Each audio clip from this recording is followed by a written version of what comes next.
আসসালামু আলাইকুম দর্শক, আমি শাহেদ। আপনারা সবাই দেখতেছেন ডিআরবি নিউজ 24। আজকে আমি আরেকটি ভিডিও নিয়ে আসছি, নতুন ভিডিও। বাংলাদেশের অভ্যন্তরে ঢুকে 5 কৃষককে পেটালো বিএসএফ।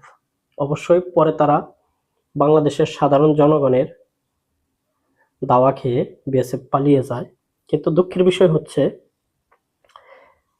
বিএসএফ নিয়মিত এই কর্মকাণ্ডগুলো করে যাচ্ছে বাংলাদেশের ভিতরে। বাংলাদেশের বর্ডার গার্ড বিজিবি শুধু তারা পতাকা বৈঠক ছাড়া আর কোনো কিছু দেখাতে পারছেন না বাংলাদেশের সাধারণ জনগণকে। বাংলাদেশের বর্ডার গার্ডেরও উচিত এরকম কিছু করার, কারণ পাথরের জবাব পাথর দিয়েই দিতে হয়। পতাকা কুকুররে কখনো ভালো খাবার দিয়ে বিছানায় শোয়ালে সে শুবে না, ভালো খাবার খাবে কিন্তু ভালো বিছানায় শুবে না সে। সুতরাং বিএসএফ এমন একটা জাতি, ওরা ইন্ডিয়ান এমন একটা জাতি, ওদেরকে ভালো খাবার দিবেন, ভালো খাবার খাবে, কিন্তু ওরা বিছনায় শোয়ার মতো লোক না। ওদেরকে পিটার বদলে ফিটনা দিতে হবে। বাংলা কথায় যে আপনাকে যদি তারা একটা মারে তাহলে দুইটা দিতে হবে, মানে ইট মারলে পাটকেল খেতে হবে, এরকম কিছুর ব্যবস্থা করলেই আমার মনে হয় বিএসএফ থামবে। অথচ বাংলাদেশের যারা আছে বিজিবি, এরা শুধু পতাকা বৈঠক, এদের অন্য কোনো কাজ নেই, আর এরা অন্য কিছু পারেও না। কুড়িগ্রামের ফুলবাড়িয়া উপজেলার বালাতারি সীমান্তে বাংলাদেশের 500 গজ অভ্যন্তরে, বোঝেন কথাটা, যে এখানে 150 গজ পরে আর আসার তাদের কোনো নাই, জিরো সীমানার পরে আর আসার কোনো আইন কানুন নাই।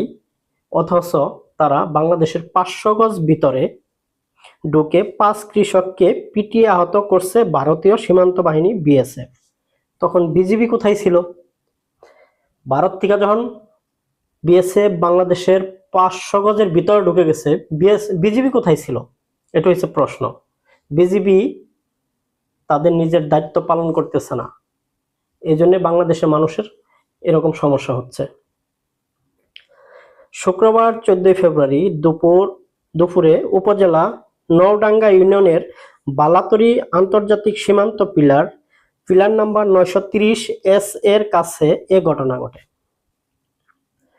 স্থানীয়রা জানান, শুক্রবার জুমার নামাজের পর ভারতের নারায়ণগঞ্জ 138 ব্যাটালিয়নের 12/13 জন বিএসএফ সদস্য কাঁটাতার পার হয়ে সীমান্তের শূন্য রেখা অতিক্রম করে বাংলাদেশের প্রায় 500 গজ অভ্যন্তরে প্রবেশ করে। তাহলে বুঝুন বাংলাদেশের বিজিবির অবস্থা। আমরা যখন শুধু মিডিয়া দেখে তখন বিজিবি বলে আমরা এটা করছি ওইটা করছি, কিন্তু আসলে তা না। বাস্তব যেটা, বাংলাদেশের বর্ডারে যারা আছেন এরা অনেক কষ্টে আছেন, কারণ বাংলাদেশের বিজিবি কোনো প্রকার প্রতিবাদ করে না। এরা শুধু পতাকা বৈঠক করে, ওদের কাছে মাপ চায়, এছাড়া আর কিচ্ছু না। বাংলাদেশের বিজিবি যদি পাকিস্তানের বর্ডার গার্ডের মতো করতো, যেমন ইন্ডিয়া যদি একটা মারে পাকিস্তান দুইটা মারে, এরকম 2-4টা করলে ওরা চুপ থাকতো। বাংলাদেশের বিজিবির উচিত তাদের এরকম কিছু করা। এ সময় মাঠে থাকা স্থানীয় বাংলাদেশি কৃষকদের সাথে কথা কাটাকাটি হলে বাংলাদেশিদের উপর লাঠিচার্জ করে বিএসএফ সদস্যরা। ঘটনা জানাজানি হলে স্থানীয় লোকজন লাঠি হাতে সীমান্তে আসে, এতে উত্তেজনা শুরু হয়। পরে বিএসএফ সদস্যরা ভারতের অভ্যন্তরে ফিরে যায়। এ প্রসঙ্গে গুরমন্ডল বিওপি ক্যাম্পের হাবিলদার দেলরব ঘটনার সত্যতা নিশ্চিত করে বলেন, বর্তমানে সীমান্তে পরিস্থিতি শান্ত রয়েছে। কত সুন্দর বাণী!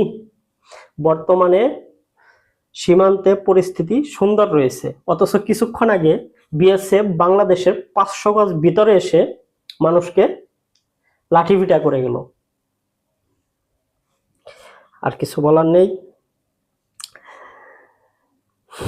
অন্যদিকে এ বিষয়ে লালমনিরহাটে 15 বিজিবির অধিনায়ক লেফটেন্যান্ট কর্নেল শাকিল আলমের সাথে মোবাইল ফোনে কথা হলে তিনি বিএসএফ সদস্যরা বাংলাদেশে প্রবেশ করে বাংলাদেশিদের মারধর করবে এটা এত সহজ নয়, তবে বিষয়টি খোঁজ খবর নেবেন বলে জানান তিনি। তার মানে এই আপনার লেফটেন্যান্ট কর্নেল শাকিল রহমান এ নিজেও জানে না, বাংলাদেশের বিজিবি নিজেও জানে না, বিএসএফ বাংলাদেশের ভিতরে ঢুকছে। কবে যেন আমরা দেখবো ইন্ডিয়ান ট্যাঙ্ক টুং বাংলাদেশের ভিতরে ঢুকে মনে করলেন যে কাজ কাম সেরা ফেলাইছে, কিন্তু বিজিবির কোনো খোঁজ খবর থাকবো না। হিন্দুত্ববাদী যারা উগ্রবাদী হিন্দু, এদের বুকে কোনো সাহস নাই, এটা বাস্তব। কিন্তু এদেরকে মুগুরের বদল মুগুর দিতে হবে, তাহলেই এরা রুখে যাবে।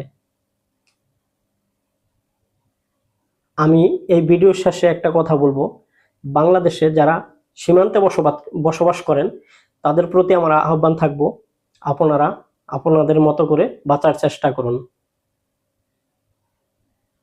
যদি পরবর্তীতে ইন্ডিয়ান বিএসএফ বাংলাদেশে প্রবেশ করার চেষ্টা করে তাহলে আপনারা রুখে দিন, তাহলে আপনারা ভালো থাকতে পারবেন, ভালোভাবে বাঁচতে পারবেন। ভালো থাকবেন সবাই। পরবর্তীতে আমার ভিডিও পাওয়ার জন্য যদি আমার চ্যানেলটি ভালো লাগে অবশ্যই সাবস্ক্রাইব করবেন। আসসালামু আলাইকুম।